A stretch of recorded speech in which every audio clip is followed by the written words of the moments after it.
ভিতর থেকে একটা ফলাইছে, একটা বাড়িতে আগুন লাগছে।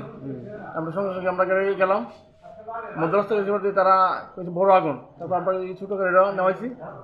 ইয়া দেখি ঘরের মধ্যে আগুন লাগছে, আর ঘরটা মোটামুটি পুরা শেষ পায় বনের ধানের দিকে লাগছে। ধানটা করছে, আমরা যত সম্ভব চেষ্টা করে ধানের ইয়েটা বাঁচাইছি, প্লাস ঘরটা সঙ্গে দুইটা ঘর ছিল, ঘরটিও বাঁচছে। আমাদের সঙ্গে গ্রামের মানুষও সহযোগিতা করছে, সবাই সহযোগিতা আগুনটা নেভা গেছে। কিভাবে লাগছে আগুনটা মালিক আসলো না বাড়িতে, কইছে শর্ট সার্কিট থেকে লাগছে কারেন্টের।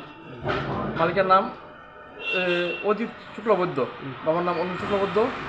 ঘরের মধ্যে আসবাবপত্র ছিল, ক্যাশ টাকা ছিল 2 লাখ টাকা, আনুমানিক কত? স্বর্ণ অলঙ্কার পড়া গেছে এবং তাদের কাগজপত্র ডকুমেন্ট এটাও পড়া গেছে। 5 কেনির ক্ষেত্রে ধান পড়া গেছে, আনুমানিক প্রায় 15 লক্ষ টাকা ক্ষতি হয়েছে।